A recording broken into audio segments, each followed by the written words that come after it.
The AC here. Hi, guys and gals. Well, it's Wednesday. It's lunchtime, and I'm sitting. I'm not over at the picnic tables where I go usually. I noticed there was some type of birthday party for kids over there, so I walked right over to this isolated bench. Especially that the weather is okay. As you can see, I'm actually just wearing a sweater. It's really quite warm. It's let me see. It's like 17 Celsius. So 17 Celsius is pretty warm. Anyway, I'll let you look it up on your own. But yeah, I mean, it's really nice. So I thought I'd chat about something I was reading today in Science magazine. It was an article. Yeah, I'll show it like this.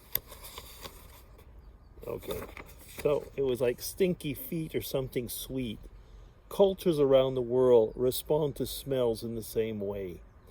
So basically what the whole story was is that we often think that people think that some cultures like things that others don't and so on. And this article tries to say that it's not quite true. Now, I don't quite understand the whole thing behind it because it is true. I have traveled. There are places that like things that really you'd say like yuck. For example, if you've been into Scandinavia, you know that they like, here it says, the rotten egg smell of fermented herring. So if you've had those, that type of fish or what in different buffets or what, you know what I mean. I mean, it's very particular actually. Some people get really repulsed by different cheese types, which I think about it, you know, like I like certain cheese types. Other people just say, ah, it just stinks, it's horrible. And you know something? I often admit that, yeah, it doesn't smell great, but it tastes good. Funny, isn't it? Like they say the Swedes love, the same for black licorice. They were saying that the Dutch adore it, and actually in Scandinavia, like the Finns and Finland, they like it as well, and so do I. I really like black licorice, and I know a lot of people really hate it, and so on. And what they were saying, like for example, I had an uncle, my Uncle Doug. He used to always talk about stinky feet cheese, which basically made sense. At the time, we used to laugh about it, but it's one of the same chemicals, you know, that are in sweat and so on, and stinky feet, so to say, as in certain cheeses. I think it's in Camembert maybe, or something like that. Can't remember which cheese it is. They actually say it here. Let me see if I can find it. Parmesan. Parmesan and stinky feet have the same chemical, and so on. So what they did in this article is they took people from different cultures, and they took what we call sweet smelling and stinky smelling and bad smelling chemicals, which people usually would say are well known for not being, you know, liked, or on the other hand, are well known for being liked.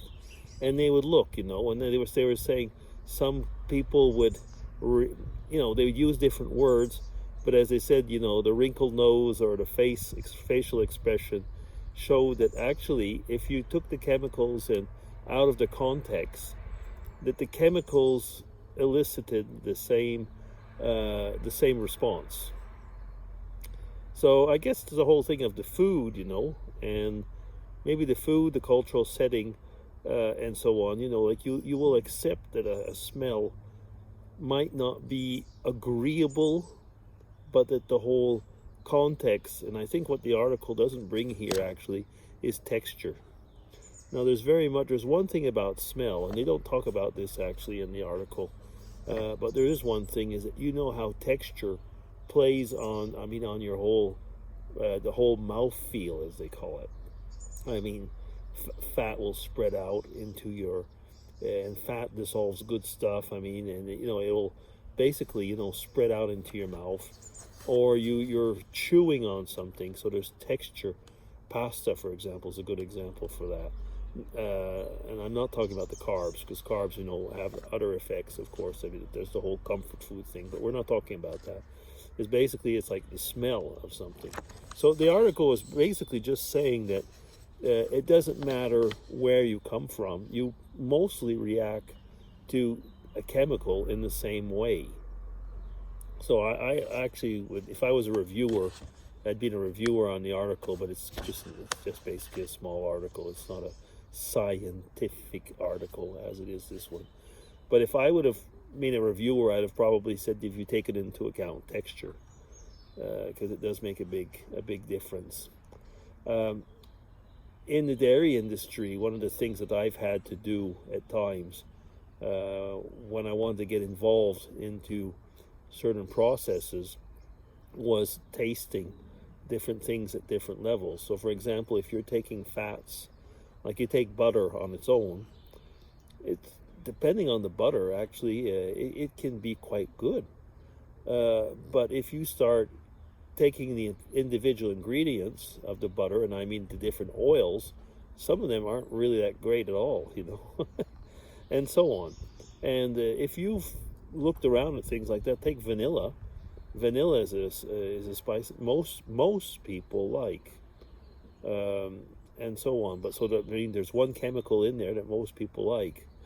On the other hand, you take coriander. I know that that's something that's quite actually, by a lot of people, coriander might be and might not be like. Some people really hate it and have a very adverse reaction to it. Like we were talking about earlier was cheese. Cheese is a very good example for that. I think that, you know, that, like I said, there's a lot of things like that. So what do you think? Do you feel like, you know, like some things that you think are really good and people say yuck? Is it just the taste? Is it the texture? Is it both? I think it's both, actually. And another thing I think is that certain people get desensitized. Yeah, desensitized to different chemicals. I mean, we know that by, you know, for example, very spicy things. A lot of people can, you know, cannot, I was going to say, a lot of people cannot tolerate very spicy dishes, and other people, myself included, enjoy actually rather spicy dishes. And so there's, you know, there's other factors there as well. Some will say there's that, even that little factor of pain, pleasure with the spicy dishes. So you know, food, it's a complex subject. Yeah. So I mean, to bring it down to, I think sometimes when you try and simplify complex things, you can oversimplify at times. Anyway, tell me about it. Tell me what you think about it. Okay, DC signing off. Take care, everybody. Bye-bye.